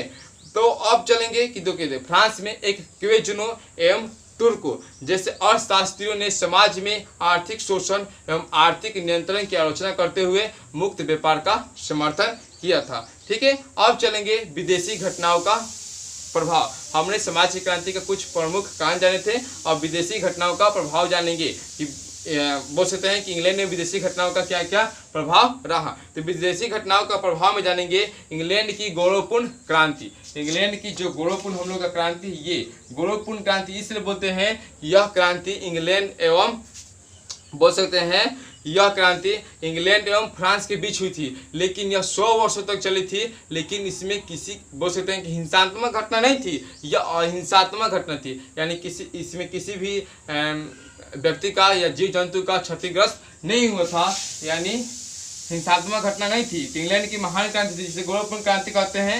यह 100 वर्षीय युद्ध के नाम से जाना जाता है, ठीक है। किस वर्ष के नाम जानता है? 100 वर्षीय युद्ध के नाम से जाना जाता है। अब सेकंड विदेश का प्रभाव था अमेरिका का स्वतंत्रता संग्राम, इस पर चर्चा करेंगे। तो देखिए, अमेरिका का स्वतंत्रता संग्राम के नेतृत्व में जो लफायते जो नेतृत्व किए थे, वो फ्रांसीसी सेना जो इंग्लैंड के विरुद्ध लड़ाई लड़ा था। किसके नेतृत्व में? लफायते के नेतृत्व में, जिससे वहां गणतंत्रात्मक शासन की स्थापना हुई थी। तो देखिए, आप जिसका सहयोग दीजिएगा उसका आप जैसे संसंगति किम ना क्रोति पापम, यानी जैसा आपका साथ होगा वैसा आप लोग ऑटोमेटिक थोड़ा ना थोड़ा प्रभाव जाएगा। जैसे आप लोग अच्छे आदमी हैं, आप इसलिए तो अक्सर आपका माता पिता समझाते हैं कि आप लोग बुद्धिजीवी आदमी के साथ, आप लोग तेज स्टूडेंट के साथ रहिए, क्योंकि वह हमेशा आपको नॉलेज के बाद बढ़ता रहेगा। जैसे यह चैनल का उद्देश्य ही है सिर्फ कंटेंट देना, अन्य बातों को बकवास ना घुसाना, सिर्फ कंटेंट देना। आपको अभी दिखाई दे रहा होगा या अन्य वीडियो में दिखाई दे रहा होगा कि आप लोग इसमें देखते होंगे कि कंटेंट खाली सिर्फ यानी सिर्फ नॉलेज की बात की जाती है। और देखिए, तो वह जो गणतांत्रिक व्यवस्था था उसी को देखते हुए वो समझ गए कि हमारे भी देश में एक जनता का कितना अच्छा शासन होना चाहिए, उन पर दयनीय स्थिति नहीं आएगी। तो ऐसा लफायते वो आकर पूरे जोश के साथ प्रचार प्रसार करने लगे, ठीक है। अब चलेंगे क्रांति का घटनाक्रम, यानी अब क्रांति की मेन बात आ गई फ्रांस की क्रांति के बारे में। तो देखिए, तो सन 1789 फ्रांस की क्रांति कब हुई थी? 1789। तो फ्रांस की राजक्रांति 1789, इस समय सामंती व्यवस्था थी जो कि लुई 16वां उस समय के शासक थे। तो देखिए, जो उस समय हुई थी, यह स्टेट जनरल बुलाई जा रही थी, बैठक बुलाई जा रही थी राजतंत्र के प्रति। तो प्रथम बैठक जो हुई थी वह 5 मई 1789, बोल सकते हैं यहाँ पे लिख सकते हैं कि जो प्रथम बैठक हुई थी, प्रथम बैठक वह 5 मई 1789 ईस्वी को, और दूसरा का द्वितीय बैठक जो हुई हम लोगों का द्वितीय बैठक और प्रथम बैठक, ठीक है। तो द्वितीय बैठक और प्रथम बैठक जो हुई थी वह तो हो गई 1789, डेट इसका पता नहीं है, 1789 ईस्वी को दोनों सक्सेस रहा। लेकिन जैसे ही तृतीय स्टेट में 600 प्रतिनिधियों ने भाग लिया था, और तृतीय स्टेट में लोकतांत्रिक सिद्धांत के आधार को मानकर सभी प्रतिनिधियों ने मत देने का अधिकार मांगा था। ठीक है। और 20 जून को जब वे अधिवेशन करने के लिए एकत्रित हुए तो उन्होंने देखा कि हाल में उनका अधिवेशन होना था। जिस हाल में उनका अधिवेशन होने वाला था उस वहीं पे अंगरक्षकों मतलब का उस रक्षा करने वाले, जैसे सैनिक किला को रक्षा करने वाले के लिए अंगरक्षक, या मान लीजिए कि कोई महान व्यक्ति है, महान व्यक्ति बोले तो राजनेता है या कोई भी महान व्यक्ति है, उसको अंग यानी अपने आप को सुरक्षा करने के लिए, इस बोर्ड को सुरक्षा करने, इस स्टूडियो को सुरक्षा करने के लिए लोगों को रखना अंग रक्षक कहलाता है। अंग रक्षक पहरा दे रहे हैं। तो 33 स्टेट के प्रतिनिधित्व ने क्या किया कि टेनिस कोर्ट में इकट्ठा हो गए। उन्होंने अपनी सभा को नेशनल असेंबली घोषित किया तथा शपथ लिखी, राजा की शक्तियों को कम करने के लिए संविधान जब तक बनकर तैयार नहीं हो जाता तब तक यह सभा भंग नहीं होगी। राजा द्वारा इसे भंग कर सदस्य को बंदी बनाने के लिए उपद्रव मचा दिए गए। अफवाह उठने लगी कि राजा द्वारा अब आप लोगों को बंदी बनाया जाएगा। जैसे जलियांवाला बाग हत्याकांड में तो बिना बोल सकते हैं कि सूचित किए ही गोली चलाया गया था। इसमें तो थोड़ा अफवाह उठ गई कि राजा द्वारा क्या किया जाएगा, आप लोगों को बंदी बनाया जाएगा। तो उन लोगों ने क्या किया, जो बोल सकते हैं कि जो 33 स्टेट का जिसे नेशनल असेंबली नाम दिया गया था, जो कि टेनिस के कोर्ट में हो रहा था हाल में, उसका नेतृत्व हम लोग कर रहे थे मिराबियो और ओबेसियो। कौन कर रहे थे? मिराबियो और ओबेसियो। नाम लिख लीजिए। जो 33 स्टेट का जो क्रांतिकारी हुआ है उसका नेतृत्व कर रहे थे मिराबियो और ओबेसियो। ये क्या कर रहे थे? नेतृत्व कर रहे थे। तो जो देखिए, जो मिराबियो थे वह सामंत परिवार के थे और सामंतों के विशेषाधिकार को समाप्त करने के लिए पक्षधर थे। वो नहीं चाहते थे कि इनको क्या हो, विशेषाधिकार मिले। सभी लोग एक समान हैं। देखिए, सभी धर्म के लोग ना, सभी धर्म को खराब नहीं कहा जाता है, सभी लोग खराब नहीं होते हैं, कुछ कुछ के व्यवहार से चलता है। जैसे देखिए, कुछ लड़के तेज हैं तो कुछ लड़के कमजोर जरूर होंगे, कुछ लड़कियों का इतिहास बढ़िया है तो कुछ लड़कों का मैथ बढ़िया है। ऐसा कुछ कुछ का सम का चलता है साइलोलिज्म में, ठीक है। तो देखिए, जो 14 जुलाई 1789 ईस्वी को, जो कि फ्रांस की राष्ट्रीय दिवस मनाया जाता है 14 जुलाई को, तो 14 जुलाई 1789 ईस्वी को क्रांतिकारियों ने पेरिस स्थित बोल सकते हैं कि कारागृह जो था वेस्टिल को घेर लिया। किसको? वेस्टिल को घेर लिया। और वेस्टिल का जो दुर्ग राजतंत्र के निरंकुशता का प्रतीक था। 4 घंटों तक डेरा डालने के बाद से घेरने के बाद से वहां के जो जेल का फाटक था उसको तोड़कर उसमें जो भी बंदी थे, जो भी बंदी बनाए गए थे, उनको उन्होंने मुक्त करा दिया, यानी स्वतंत्र करा दिया। तो वेस्टिल कारागृह की समाप्ति निरंकुश शासन के पतन का प्रतीक था। तो उसी समय, उसी दिन को 14 बोल सकते हैं जुलाई को फ्रांस में स्वतंत्रता दिवस के रूप में मनाया जाता है। जिस कारण से देखिए, भारत में 26 जनवरी को संविधान क्यों लागू हुआ? क्योंकि 26 जनवरी 1930 ईस्वी को पूर्ण स्वतंत्रता दिवस की घोषणा हुई थी। लेकिन हम लोग का संविधान 26 नवंबर को बनकर तैयार हो गया था, लेकिन उसी को याद करने के लिए लागू हुआ। इसी तरह से इसको याद करने के लिए, निरंकुश शासन सत्ता को समाप्त का प्रतीक बनाने के लिए कि हम लोग बंदी जो लोग हैं उन्हें मुक्त करा दिए, स्वतंत्र करा दिए आप लोग के कब्जा से, इसको याद करने के लिए 14 जुलाई को फ्रांस में राष्ट्रीय दिवस के रूप में मनाया जाने लगा। और बोल सकते हैं कि 27 अगस्त 1989 ईस्वी को, कब लिख लीजिए यहाँ पे, 27 अगस्त 1789 ईस्वी को मानव और नागरिकों के अधिकार स्वीकार हो गए। इस सभा में जो शामिल हुआ था, मानव और नागरिकों के अधिकार कब शामिल हुए? 27 अगस्त 1789 ईस्वी को। और 1791 ईस्वी को नेशनल असेंबली ने संविधान का प्रारूप तैयार किया। जो नेशनल असेंबली खुद 33 स्टेट के जो जनप्रतिनिधि थे उन्होंने रखे थे, संविधान का प्रारूप तैयार किया गया, जिसमें शक्ति के पृथक्करण के सिद्धांत को अपनाया गया था। शक्ति के पृथक्करण का सिद्धांत जो कि हम लोग का दिया गया था यहाँ पे, कानून की आत्मा के रचना जो मॉन्टेस्क्यू किए थे कि कार्यपालिका न्यायपालिका विधायिका होगी, तो उसको अपनाया गया था। इस तरह फ्रांस में संवैधानिक गणतंत्र की स्थापना हो गई, ठीक है। अब चलेंगे आतंक का राज। देखिए, संविधान तो बन गया शक्ति के पृथक्करण के सिद्धांत पर, तो आतंक के राज यानी जो लोग ने अन्याय किया था उनको अब सजा दी जाने लगी। जैसे देखिए, रॉबस्पियर वामपंथी जो थे, ये उन्नति नहीं है, उनको भी फांसी दे दी गई थी, क्योंकि उन्होंने भी बोल सकते हैं कि वामपंथी विचारधारा का समर्थक थे, ठीक है। और उसी तरीका से जिस तरह से लुई 16वां उतना कर बोझ दबे हुए होने पर भी काफ़ी ही फिचुकर्ची कार्य करता था, उसको भी क्या कर दिया गया था कि कानून के तहत 21 जनवरी 1793 ईस्वी को, कब देखिए लुई 16वां को 21 जनवरी 1793 ईस्वी को फांसी दे दी गई। 21 जनवरी 1793 ईस्वी को फांसी दे दी गई। और मेरी अंत्योन्नत को कहाँ छोड़ने वाले थे संविधान के जो निर्माणकर्ता, उनको भी फांसी दे दी गई। यानी जो जो गलतियाँ किए थे उनको अब फांसी देना शुरू हो चुका था। अब इसी तरीका से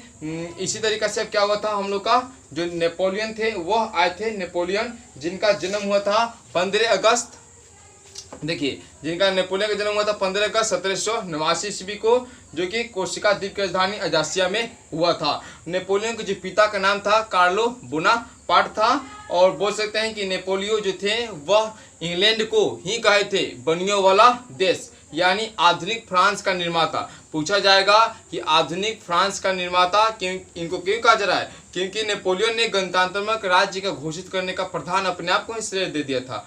तो नेपोलियन को कहा जाता है आधुनिक फ्रांस का निर्माता। पूछा जाएगा कि आधुनिक फ्रांस का निर्माता किसे कहा जाता है, तो नेपोलियन कहा जाता है। दोस्तों ये स्लाइड पर नहीं लिख रहे हैं, एक आप लोग का 9वीं क्लास का मास्टर वीडियो जाएगा, इससे नेपोलियन के बारे में हम उस पर विस्तार पूर्वक चर्चा किए हैं। जो कि नेपोलियन की 2 पत्नियां थी, एक बोल सकते हैं कि जोसेफाइन, जिसे तलाक देकर मोरिया लुइसा से विवाह किए थे, ठीक है। उसके बाद से इनको नेपोलियन की कैसी मृत्यु हुई, इन्होंने जब आक्रमण किया और रूस मित्र राष्ट्रों पर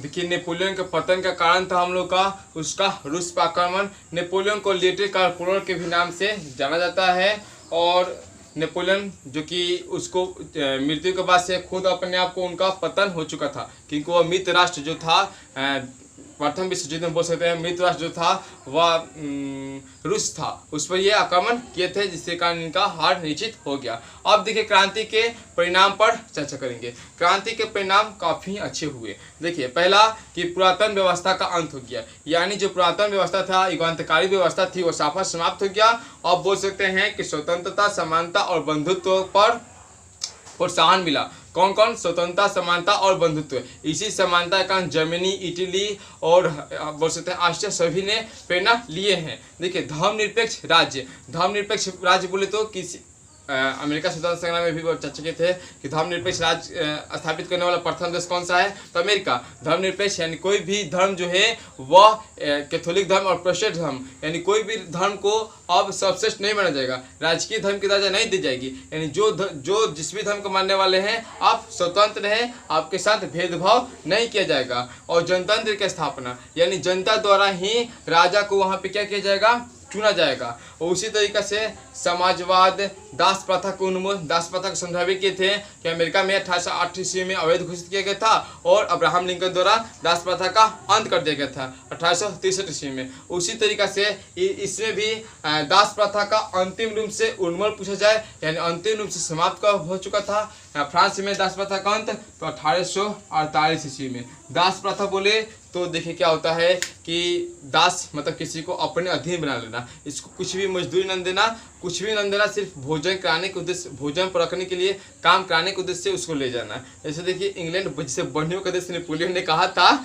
व्यापार ही करने के लिए आते थे कहीं, तो क्या होता था कि वह अपने एक जगह से दूसरी जगह जाने के लिए क्या करते थे, जो नाव को खेलने वाले हो या अन्य काम कराने के लिए वह बहुत सारे बंधु मजदूरों को रख लिया था। आदिवासियों को कर दे देकर महाजनों से शुद्ध पर शुद्ध जोड़ कर ऐसा कर दिया था कि मनसांगत हो गए थे बंधु मजदूर, यानी उनके बेटा बहुत दयनीय स्थिति हो चुकी थी। ये बंधु मजदूर बहुत खराब मजदूर था, मतलब मजदूर तो अच्छे थे लेकिन ये नीति जो लाया था ना वो बहुत खराब था। आज के डेट में लाओ दिखाओ अपना पावर, पूरा हम लोग का गणतंत्रात्मक है, शासनात्मक है, कोई नहीं आ सकता है। ठीक है, अब देखिए राष्ट्रीय कैलेंडर, उस समय क्या था ना कि लोग दबे हुए थे, उतना शिक्षित नहीं थे। शिक्षित वर्ग बहुत अच्छे काम किए, उजागर कर रहे थे। देखिए आप शिक्षित हैं, अपने छोटे बच्चे को पढ़ाइए, शिक्षित कीजिए, नॉलेज बांटने से नॉलेज बढ़ता है। ठीक है, और राष्ट्रीय कैलेंडर का भी इनमें भूमिका हुआ, जो इसमें महिला का स्वतंत्रता का अधिकार नहीं था, इसमें महिला को भी स्वतंत्रता का अधिकार दिया गया था, जिसमें द सोसाइटी ऑफ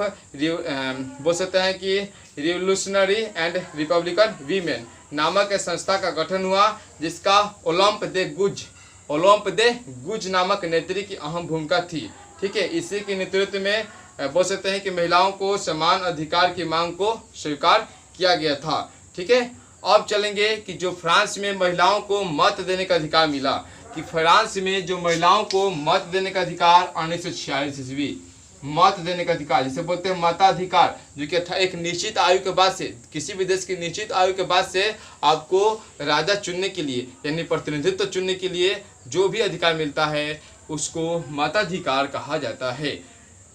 ठीक है, एक वोट अपना निर्णय, यानी बोल सकते हैं 1946 ईस्वी में वहाँ पे महिला को मत देने का अधिकार मिला। और अन्य देशों पर क्रांति का प्रभाव, जैसे अमेरिका का क्रांति का प्रभाव फ्रांस पर पड़ा, और फ्रांस के चलते किस किस देशों पर क्रांति का प्रभाव पड़ा, इस पर चर्चा थोड़ा कर लेंगे। देखिए फ्रांस की जो जनता थी, क्रांति का अग्रदूत किसे कहा जाता है, फ्रांस की क्रांति का अग्रदूत किसे कहा जाता है, तो बताना है जनता को फ्रांस का क्रांति वहाँ के लोगों को कहा जाता है। उनके देशों को नागरिक एवं राष्ट्रीयता का संदेश का कार्य देखिए पूरे विश्व में चर्चा हो रहा है। पहला कि इटली पर प्रभाव पड़ा, किस पर, इटली पर प्रभाव पड़ा, यानी इटली बहुत छोटे छोटे बोल सकते हैं कि भागों में बटा हुआ था।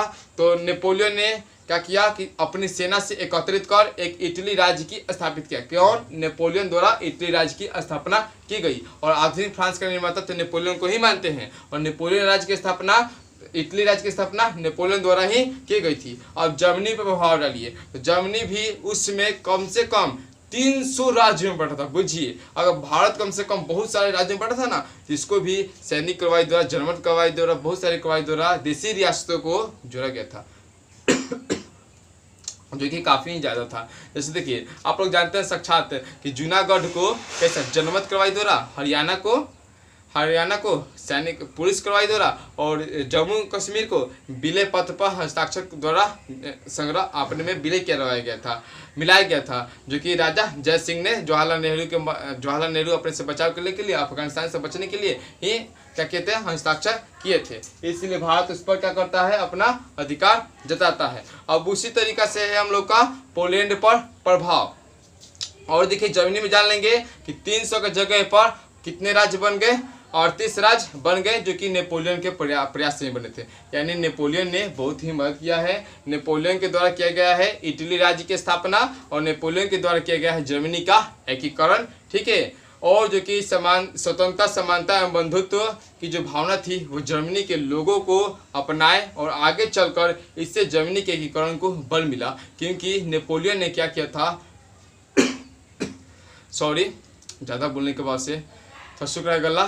देखिए नेपोलियन ने क्या किया था कि सभी क्षेत्रों से, सभी धर्म के लोग, सभी वर्गों के लोगों को इसमें भाग लिया था, जिनमें उनमें एकता था, उत्साह था, और जिस भी में उत्साह हो वह क्रांति, वह लक्ष्य प्राप्त किया जा सकता है। जैसे अमेरिका में उत्साह था, अमेरिका के लोगों में उत्साह था, जिससे कारण बहुत से जल्दी ही, जितना ज़्यादा उत्साह रहेगा उतना जल्दी हम लोग लक्ष्य को प्राप्त कर सकते हैं। उत्साह के साथ साथ कर्म यानी काम करते चलिए। ठीक है, अब चलते हैं पोलैंड पर प्रभाव। तो फ्रांसीसी क्रांति जो अग्रदूत, फ्रांसीसी क्रांति के बोलते हैं जनक, जो नेपोलियन थे, उन्होंने पोलैंड में स्वतंत्रता की लहर फूकी। यानी नेपोलियन बहुत ही शांत रहा था। एक इटली का राज्य स्थापना, जर्मनी का एकीकरण, पोलैंड का एकीकरण, जो कि पहले यह जो पोलैंड था वह रूस, प्रसा और ऑस्ट्रिया के बीच में बटा हुआ था। यानी सभी लोग इसके जीतों को जीत लिए थे, लेकिन लंबी अवधि के प्रयास के फलस्वरूप प्रथम विश्व युद्ध के बाद पोलैंड का हुआ स्वतंत्र राज्य कायम हो सका, प्रथम विश्व युद्ध के बाद। अब चलेंगे इंग्लैंड पर प्रभाव। इंग्लैंड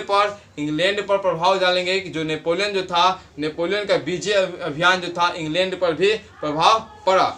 देखिए जो कि इंग्लैंड जो था आगे चलकर बोल सकते हैं कि उसके पतन का कारण बना। नेपोलियन के कारण ही इंग्लैंड जो पतन का कारण था, क्योंकि वो बहुत सारे देशों पर क्या कर रहा था, कब्जा कर रहा था, अपना साम्राज्यवाद अपना उपनिवेशवाद स्थापित कर दिया करता था। तो दोस्तों जानिए कि जो इंग्लैंड जो था, देखिएगा कि प्रथम विश्व युद्ध के बाद ही कमजोर पड़ा, फिर द्वितीय विश्व युद्ध के बाद कमजोर पड़ा, तभी जाकर भारत को छोड़ा, वरना तो वो छोड़ने वाला इतना जल्दी नहीं था। लेकिन भारतीयों के वीर से उतना उन लोग को आसानी से शासन करने वाले नहीं देने वाले थे, उनको भी परेशान करते। ठीक है, तो बोल सकते हैं कि 1832 ईस्वी में इंग्लैंड में संसदीय सुधार अधिनियम भी पारित हुआ।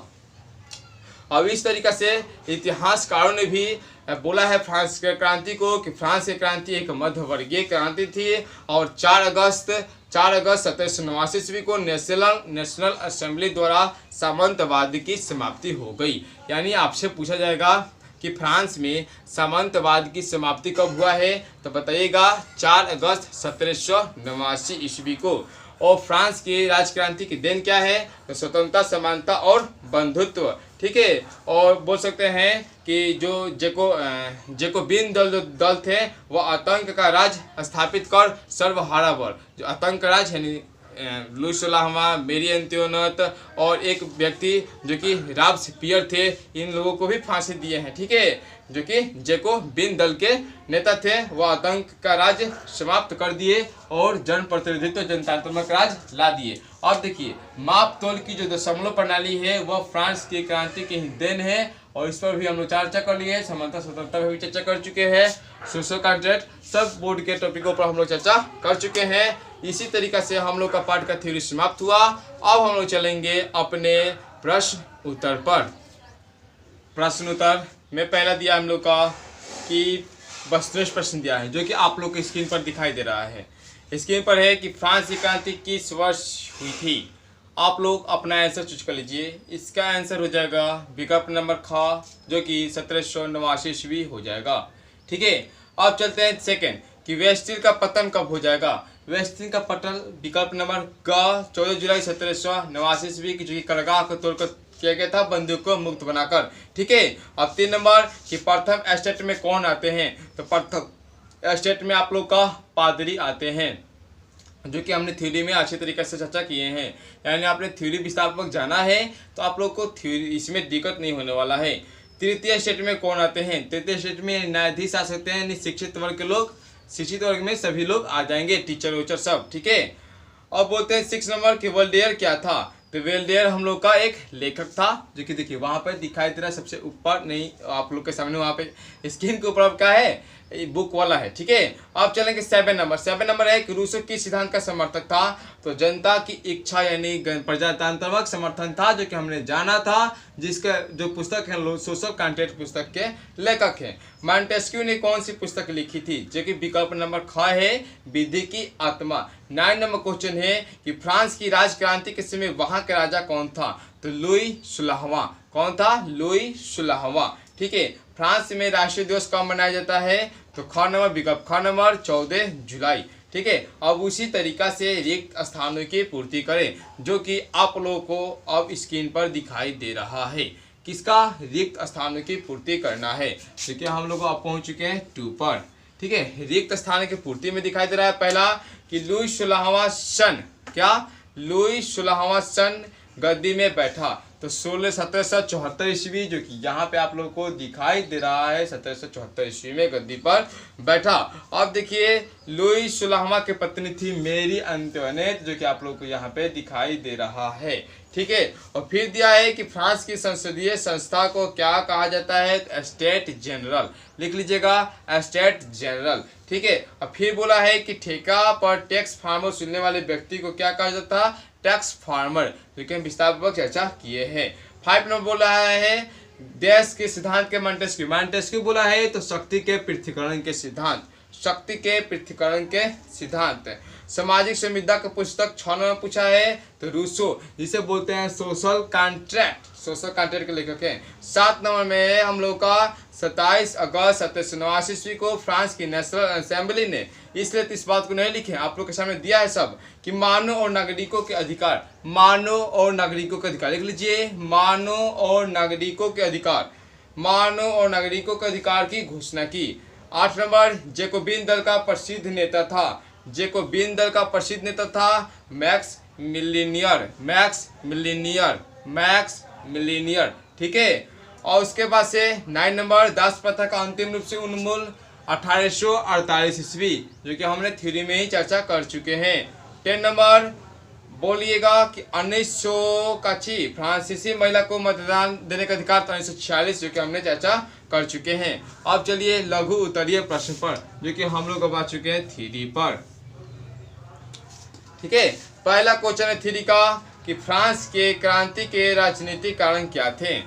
तो देखिए, पहले आप बुक में जाइएगा, राजनीतिक कारण जाइएगा, देखिएगा वहीं से बोला जा रहा है ना कि अन्यथा कहीं से, और वहीं से आप लोग अपना लिख सकते हैं। और थ्योरी में विस्तारपूर्वक चर्चा किए हैं, इसमें संक्षिप्त जानकारी देते हुए चलेंगे। लिख सकते हैं कि फ्रांस में राजतंत्रात्मक शासन था, लिखिए, फ्रांस में राजतंत्रात्मक शासन था। लुई 16वां के गद्दी बैठने के पहले फ्रांसीसी साम्राज्य की प्रतिष्ठा काफ़ी बढ़ी चढ़ी थी, लेकिन यह नया शासक निरंकुश, फिजूल खर्च और अयोग्य शासक था, ठीक है। ये बोल सकते हैं कि बिना काम धाम के और बहुत ही पार्टी करता था, चाहे फिजूलखर्ची खर्चा करता था, तथा 175 वर्षों तक संसद की बैठक नहीं बुलाई गई थी। यह निरंकुशता बहुत चरम पर थी, अर्थात निरंकुशता बहुत चरम पर थी, जिससे जनता नाराज हो गए थे। थोड़ा संक्षेप में जानकारी दी जा रही है दोस्तों, इसको आप लोग विस्तार पूर्वक अपने बुक से भी लिख सकते हैं, सिर्फ हिंट दी जा रही है क्या लिखना है। सेकेंड, कि फ्रांस की क्रांति के समय सामाजिक कारण क्या थे। तो लिख दीजिएगा कि फ्रांस के क्रांति के सामाजिक कारण 3 वर्गों में बांटा हुआ था, यानी यही वाला लिख सकते हैं, यही वाला डायग्राम बना देंगे तो वो सही हो जाएगा। अन्यथा भाषागत जो कि आप लोगों की किताब में दिया गया है कि 3 वर्गों का स्टेट था। प्रथम स्टेट में पादरी लोग आते थे, इनकी संख्या 1,30,000 थी। दूसरे स्टेट में कुलीन या अभिजात वर्ग आते थे, जिनकी संख्या 40 लाख थी, और 80,000 परिवार थे। जिस तरह से आपको किताब में दिया गया है उस तरीका से लिख सकते हैं। और लिख सकते हैं लास्ट में कि देखिए, सभी कर देते थे, लेकिन 2 आला आदमी व्यक्ति कर नहीं देता था, इसलिए असंतोष था, असमानता के कारण। यानी लास्ट में लिखेगा इसी सामाजिक असमानता ने फ्रांस में क्रांति का मार्ग प्रशस्त कर दिया था, ठीक है। 3 नंबर प्रश्न है कि फ्रांस के क्रांति के आर्थिक कारणों पर प्रकाश डालिए। किस पर? आर्थिक कारणों पर। तो देखिए, तो वही जो टैक्स फार्मर थे वही पर डालना है कि देखिए, जो विदेशी युद्ध थे वो आर्थिक कारण चल जाएगा, एकदम सेम वही है। विदेशी युद्ध और राजघरानी के कारण वहाँ की स्थिति, जो आर्थिक स्थिति थी, डवाडोल हो चुकी थी। और टैक्स फार्मर जो वसूली करते थे, और ये किसानों से मनमाना वसूली करते थे, और एक निश्चित भाग राजकोष में जमा कर शेष अपने जेब में रख लिया करते थे, जिस तरह से जमींदार भारत में करते थे। समझ में आ रहा है ना, वो उदाहरण से समझाएं, ठीक है। और उसी तरीक़ा से इसको आप लोग उस बुक से लिख सकते हैं कि किस तरीक़ा से आर्थिक कारण था, यानी इस 2 वर्ग को क्या करना था, टैक्स देना था। और यहाँ पे जो प्रथम और द्वितीय स्टेट थे, इनको कर नहीं देना था, इस कर देना था। ये भी एक असंतोष का कारण था। 4 नंबर क्वेश्चन कि फ्रांस के क्रांति के बौद्धिक कारणों का उल्लेख कीजिए। तो फ्रांस की क्रांति के बौद्धिक कारण देखिए यहाँ पर मैंने चर्चा किया था, इस पर भी आप लोग लिख सकते हैं। अंतर लिख सकते हैं कि कहा जाता है कि जो फ्रांस की क्रांति है, जो कि बुद्धिजीवी है, वहीं से स्टार्ट है। कहा जाता है कि फ्रांस की जो क्रांति है वह मध्यवर्गीय क्रांति है, बुद्धिजीवियों की क्रांति है, जिसमें चिंतक, लेखक, शिक्षक, प्रोफेसर, डॉक्टर, वकील जैसे सम्मिलित होते हैं। तो इस क्रांति को बुद्धिजीविक यानी बौद्धिक आंदोलन भी कहा जा सकता है, जिसमें प्रमुख थे, आपको दिखाई दे रहा है, वाल्टर मॉन्टेस्क्यू के रूस, इनकी रचना, इनके वाक्य, इनकी उक्ति, सब कुछ लिख देना है। 5 नंबर क्वेश्चन है लेटर्स दी कैचट, जिसको हमने जलियांवाला बाग से तुलना किया था, जिनमें बोला था कि कोई अपील, ना कोई अपील, ना कोई दलील, और ना कोई बोल सकते हैं कि दलील, ना वकील, ना अपील, यानी तीनों कानून था, यानी बिना इस सब के मुकदमा चलाए ही गिरफ्तार कर लिया जाता था। उसी तरीके से इसमें भी यही था कि जनता के हित में कोई भी बात बोलने की मनाही थी, यानी जनता के हित में कोई भी बात नहीं बोल सकता था। भाषण, लेख, विचार, अभिव्यक्ति, धार्मिक स्वतंत्रता, लिखिए, भाषण, अभिव्यक्ति, धार्मिक स्वतंत्रता आदि सभी पर प्रतिबंध था।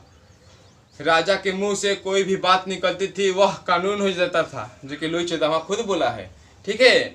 और कैथोलिक धर्म वहाँ का राजधर्म था। जो लिखिए, जो प्रोटेस्टेंट धर्म को मानने वाले थे उनको कैथोलिक धर्म सताते थे, लिख लीजिए, सताते थे यानी अपमानजनक उनके साथ व्यवहार किया जाता था। लास्ट में लिखिए, बिना अभियोग बताए ही किसी भी व्यक्ति को गिरफ्तार कर वारंट दे दिया जाता था, जिसे फ्रांस में लेटर्स द कैचेट के नाम से जाना जाता है। 6 नंबर आप लोग का क्वेश्चन है कि अमेरिका के स्वतंत्रता संग्राम का फ्रांसीसी क्रांति पर क्या प्रभाव पड़ा। तो अमेरिका के स्वतंत्रता संग्राम पर फ्रांस के क्रांति का यह प्रभाव पड़ा कि जो लफायते के सेना थे, जाके देखिएगा वहाँ पे लिखा है, लफायते जो सेना थे वह फ्रांसीसी सेना के साथ यानी जुट कर इंग्लैंड के विरुद्ध लड़ाई लड़ रहे थे। जिसके बाद से जब अमेरिका वहाँ विजय हुआ तो उन्होंने देखा कि वहाँ पे गणतंत्रात्मक शासन व्यवस्था लागू हो गया, तो वह अपने देशों में आकर राजा की निरंकुशता और बोल सकते हैं राजा की निरंकुशता और निरंकुशता का प्रति क्या करने लगे, तनाशा के प्रति लोगों को उजागर करने लगे, क्योंकि उस समय फ्रांस की आर्थिक स्थिति अर्थव्यवस्था काफी कमजोर थी, नग्न हो चुकी थी, दयनीय स्थिति हो चुकी थी। इस सब बात को अपने बुक से ही अपने ही भाषा में लिख डालना है। 7 नंबर क्वेश्चन है कि मानव और नागरिकों के अधिकार से आप क्या समझते हैं।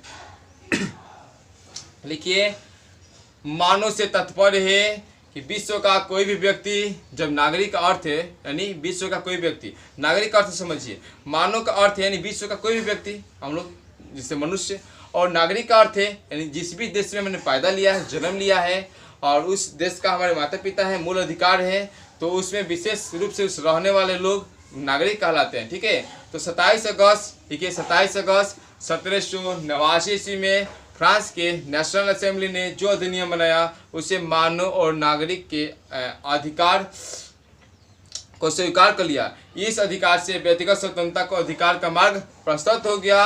प्रत्येक व्यक्ति को अपने विचार प्रकट करने, सभा करने, लिखने, प्रेस की स्वतंत्रता, लेटर्स द कैचेट जो नियम था उसका समाप्त कर दिया गया। तो इसे हम लोग कहते हैं मानव नागरिकों के अधिकार। समझिए 8 नंबर क्वेश्चन कि फ्रांस की क्रांति पर इंग्लैंड का प्रभाव क्या पड़ा। जब प्रभाव जाएगा विदेशी प्रभाव तो इस पर मिल जाएगा, जिसमें गौरवपूर्ण क्रांति सब है। लिखिएगा कि फ्रांस की क्रांति का प्रभाव सिर्फ पूरे यूरोप देशों के कंट्री में पड़ा। ठीक है, इसमें लिखिएगा कि नेपोलियन की जो विजय अभियान था वह उस पर अंकुश लगाया गया। और लिख सकते हैं कि फ्रांस की क्रांति के बाद इंग्लैंड की जनता सामंतों के विरुद्ध खड़ी हो गई और वहाँ पे जो संसदीय सुधार अधिनियम जो कि 1832 ईस्वी में लाना पड़ गया था। और बोल सकते हैं कि औद्योगिक क्रांति के विकास में जो फ्रांस की क्रांति थी इन्होंने काफ़ी ही मदद किया। अब चलेंगे औद्योगिक क्रांति, यानी कम समय में ज़्यादा से ज़्यादा वस्तुओं का उत्पादन होता है, जो कि मशीनरी विधि बोलते हैं, जो कि महात्मा गांधी द्वारा बोला गया था कि भारत के लोगों को ये क्या कर देंगे, पंगु बना देंगे, पैलेसिस मरवा देंगे। ठीक है, इसलिए वो चरखा का ही निर्माण किए थे। बोलो किन ज़्यादा समय लगे। जैसे देखिए मलमल जो कि काफ़ी प्रसिद्ध है, 1 महीना लगता था, जो कि एक अंगूठी से गुजर सकता है 20 गंज का मलमल। अब चलेंगे क्वेश्चन नंबर 10 कि फ्रांस की क्रांति से जर्मनी कैसे प्रभावित हुआ। तो फ्रांस की क्रांति के समय जर्मनी लगभग 300 छोटे छोटे राज्य में बटा था और नेपोलियन के विजय अभियान जो चल रहा था उसके सहयोग से यह कितने राज्यों में बट गया, 38 राज्यों में बट गया। यानी स्वतंत्रता, समानता और बंधुत्व का वहाँ के लोगों पर काफ़ी प्रभाव पड़ा और लोग एक साथ एकजुट होकर उत्साहपूर्वक इस आंदोलन में भाग लिए, जिससे जर्मनी काफ़ी एकजुट हो गया, यानी एकीकरण हो गया जर्मनी का। दीर्घ उत्तरीय प्रश्न पर अब हम लोग चर्चा करेंगे। दीर्घ उत्तरीय प्रश्न में है पहला क्वेश्चन कि फ्रांस की क्रांति के क्या क्या कारण थे।